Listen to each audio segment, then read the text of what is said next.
माहौल अपने चरम पर था। घर आंगन में भक्ति, उल्लास और उत्सव की लहर दौड़ रही थी। हर कोई श्री कृष्ण के भजनों और प्रसाद की तैयारी में डूबा था। लेकिन इस खुशी के बीच बड़ी बुआ और छोटी चाची अपने मन में एक काली साजिश पनपा चुकी थी। उनका इरादा साफ था, अहाना को पूरे परिवार के सामने नीचा दिखाना और उसे हमेशा के लिए दुर्गा देवी की नजरों से गिरा देना। शुरुआत में लग भी रहा था कि उनकी चाल सचमुच कामयाब हो जाएगी, क्योंकि घर में प्रसादी और खाने का इंतजाम सिर्फ 40-50 मेहमानों के लिए ही किया गया था, जबकि दरवाजे पर मेहमानों की भीड़ लगातार बढ़ती ही जा रही थी। दुर्गा देवी के माथे पर चिंता की गहरी लकीरें उतर आईं। उनके होंठ सूख रहे थे, दिल धड़क रहा था। इतने मेहमान आ गए, अगर प्रसादी कम पड़ गई तो? यह अपमान तो मुझे मिट्टी में मिला देगा। यही वो पल था जिसका इंतजार बड़ी बुआ और छोटी चाची कर रही थी। दोनों ने एक दूसरे की ओर देखा और हल्की मुस्कान दबा ली। उन्हें पूरा विश्वास था कि अब अहाना की असलियत उजागर होगी और वह इस घर में हमेशा के लिए चुपचाप कोने में सिमट जाएगी। लेकिन किस्मत का खेल कुछ और ही था। अहाना ने बिना वक्त गंवाए तीनों बहुओं के साथ मिलकर हलवाई और रसोइयों को बुला लिया। पलक झपकते ही पूरा इंतजाम बदल गया।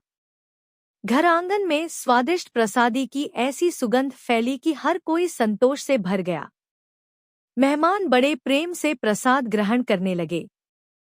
बड़ी बुआ और छोटी चाची के चेहरे से मुस्कान गायब हो चुकी थी। उनकी आंखों में अविश्वास और गुस्सा तैरने लगा। महीनों की उनकी मेहनत एक झटके में बर्बाद हो गई। लेकिन कहानी यहीं थमने वाली नहीं थी। पोल्टू दादा, जो हमेशा मौके की तलाश में रहते थे, पहले ही अपनी एक नई चाल तैयार कर चुके थे। उन्होंने गिरवी मौसी को बुलाया था ताकि पूरे परिवार के सामने यह राज खोला जा सके कि अहाना ने कभी अपने गहने गिरवी रखकर घर की इज्जत पर दाग लगाया था। जैसे ही सब मेहमान संतोष से प्रसाद खा रहे थे, पोल्टू दादा ने ऊंची आवाज में सबका ध्यान खींचा। यह लड़की, जिसे तुम सब देवी मानते हो, इसने गहने गिरवी रखकर हमारे खानदान की इज्जत मिट्टी में मिला दी है। पूरा माहौल सन्नाटे में डूब गया। सबकी निगाहें अहाना पर टिक गईं।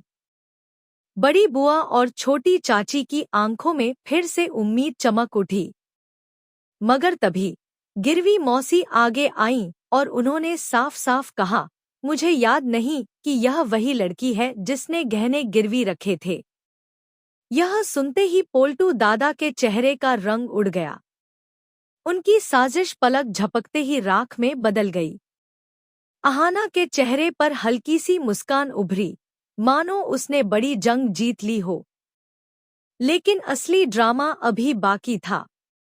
दुर्गा देवी, जिनके मन में पहले से ही शंकाएं थीं और बेचैन हो उठीं, उन्होंने कठोर स्वर में अहाना और तीनों बहुओं से सवाल किया, इतने सारे मेहमानों का इंतजाम आखिर इतने कम पैसों में कैसे हो गया?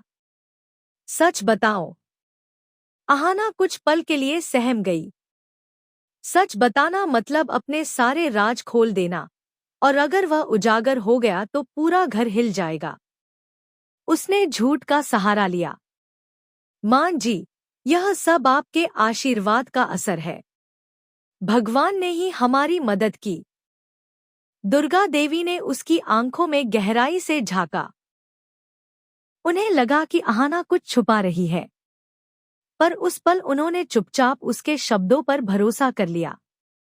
उधर बड़ी बुआ का गुस्सा फिर से अंगारों की तरह धधक उठा।